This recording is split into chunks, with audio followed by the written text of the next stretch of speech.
surprise, pyramid.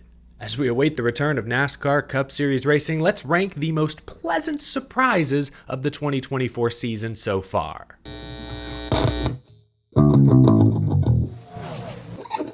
Next weekend, the NASCAR Cup Series returns at Richmond, a final push for the playoffs. When perusing social media, I saw that NASCAR's official Instagram gave out their own mid-season superlatives. And one of the made-up categories was most pleasant surprise of the season. And NASCAR picked Alex Bowman, which is a fair choice, but it got me wondering who are some other drivers we could nominate for this made-up award. Hence, the pyramid. I've created a pyramid here. We're going to rank some of the different surprise drivers this season with the biggest surprise up on top. Pretty simple, right? Let's get started. And real quick, we're being positive today, but I've got sort of the reverse, a negative surprise pyramid coming out shortly as well, so stay tuned.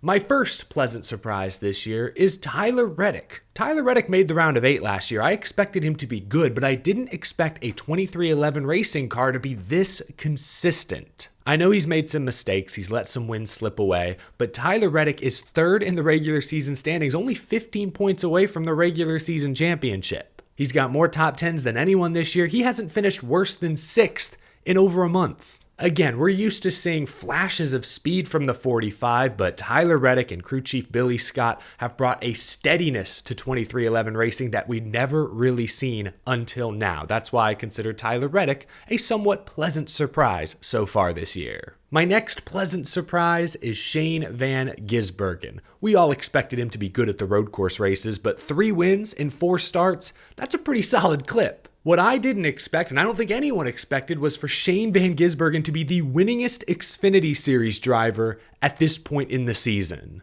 That's kind of crazy. 35 years old, from New Zealand, learning ovals for the first time, and he's starting to figure it out. He was 6th at Phoenix early in the year. He was 3rd at Atlanta early in the year. 4th just a couple weeks ago at Indianapolis. Despite this being a down year for colleague racing, I think SVG has shown everyone a little more than most of us expected so far. Shane Van Gisbergen, a very pleasant surprise. Back to the Cup Series.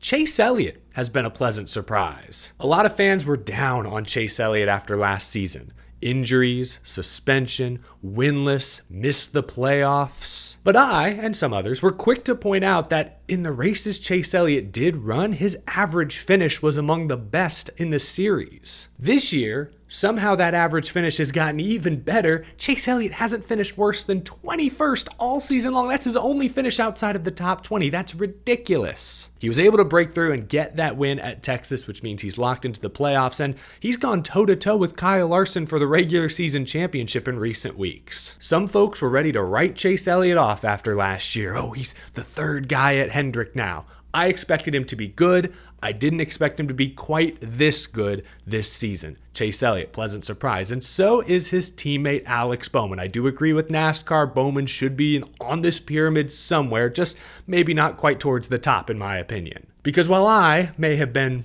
a slight Alex Bowman doubter, I thought he would be a fringe playoff contender this year, coming off injury. A lot of fans bought into Alex Bowman early on, so to call him a complete surprise, I think would be unfair. But Alex Bowman has been basically top 10 in the regular season points all year long. He broke through to get that win at Chicago. Right now, Alex Bowman is on pace to finish this year with more top 5s and more top 10s than he's ever had in a single season in his career. And right now as well, he's got his best career average finish for a season. Let's hope that sticks. Alex Bowman has been a pleasant surprise thus far. Moving up a tier, I got some young guys in this one. Carson Hocevar. I know this isn't the same Spire, the same number 77 we've seen in recent years, but Hocevar and Luke Lambert deserve a ton of credit for putting together a respectable rookie season. Remember, Hocevar got docked some driver points, but if we look at the owner points, that car is 21st. That is a 12 position improvement over last season. Again, like I mentioned, Hocevar has had a couple of Hocevar moments, but overall, I've been very impressed with him. He shined a light on what this new look Spire Motorsports is truly capable of. He's encouraged Spire to be aggressive. Go get McDowell. Go get Rodney Childers. Try to win soon. Spire, I think, feels confident because of what they've seen out of Hocevar this year. So Carson Hocevar, I think, has been a pleasant surprise. Let's drop down to the Truck Series for this next guy. How about Nick Sanchez, 23 years old, in just his second full-time NASCAR Craftsman Truck Series season. He's out there with Rev Racing, and he's already more than tripled his top 5 total from a year ago. And he's got 2 wins at 2 of the biggest tracks in the sport, Daytona, Charlotte. When we look at the Truck Series points, we expect to see Tricon, Thor Sport up there. But then there's Nick Sanchez in 4th in Rev Racing equipment. They work closely with Spire. He's beating all of the Spire trucks. Nick Sanchez has put his name on the map. I think he has been a pleasant surprise here in year number 2. Next, you want to talk about a glow up. Last year, Noah Gragson, it's been well documented, 0 top 5s, 0 top 10s, fired midway through the season. He found a new, albeit temporary, home with Stewart-Haas Racing, and already Gragson has 7 top 10 finishes this year. And looking ahead into the future, Gragson has a deal done with Front Row Motorsports. He'll continue to be in competitive equipment well on into next season. That's huge. When you consider Gragson's terrible rookie season, how bad Stewart-Haas has been, now they're of course in a lame duck season, I think it's very surprising that Noah Gragson has put up the numbers he's been able to put up this year. So Noah Gragson absolutely deserves to be on my pyramid. Shoot, he's a sophomore and he's putting up better numbers in that car than veteran Eric Almirola did last year. Climbing up a little further, next, let's talk about Christian Eckes, the Truck Series points leader. Eckes had a breakout 2023, winning 4 races, but before last season, racing for KBM, Thor Sport, he only had 1 Truck Series win in 2.5 years of elite equipment. And even last year, despite finally winning some races, he was still around 5th, 6th in points all year long. Now, he's 1st in points, like I said, and has virtually locked up the regular season championship. 3 wins already this year. He's led the most laps, most top 10s, most stage wins. Christian Eckes has turned a ton of heads. We've heard him rumored to be a candidate maybe for that 3rd Front Row Motorsports seat. Talking to him earlier this week, he has options, I believe, in all 3 series.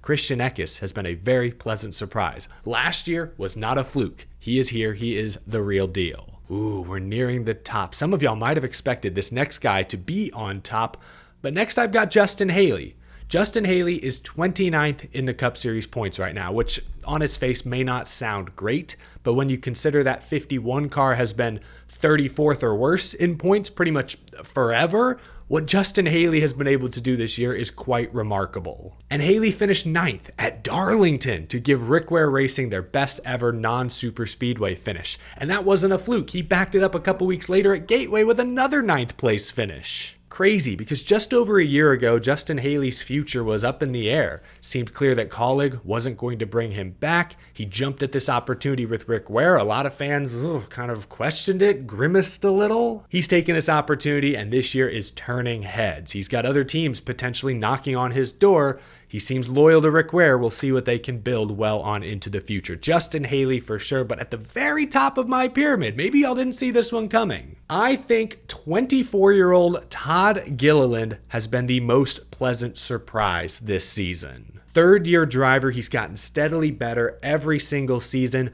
Would you believe that Todd Gilliland is top 20 in points? By far a personal best, and he just secured a multi-year contract extension from Front Row. Front Row rarely gives out multi-year deals. That in itself is a pleasant surprise. He continues to improve. Now Front Row, a Tier 1 Ford team, is set up well to contend into the future, and Todd Gilliland's going to be out in front. Todd's led laps, he's won stages, he's actually 30 points ahead of his veteran playoff contending teammate Michael McDowell. This has been perhaps quietly a remarkable season, so I believe Todd should be at the top of this pyramid. Let me know what you guys think down in the comment section below. Do you agree with my pleasant surprise pyramid, the most positive surprises of the 2024 season? Let me know down in the comment section below. Like I said earlier, coming soon, we'll have sort of the opposite pyramid, the like the trough, if you will, the most negative surprises of the year. That episode might be a little more spicy, but leave a comment. What do you think? Do you think I placed these guys in roughly the right position? Thank you all so much for watching. Leave a like if you enjoyed, subscribe for more NASCAR content and commentary commentary every single day here on Out of the Groove. And a big thank you to my Patreon supporters. More off-week content coming soon. Head to my channel to catch up on any recent episodes you may have missed. I will see you again very soon. Thanks for watching, folks.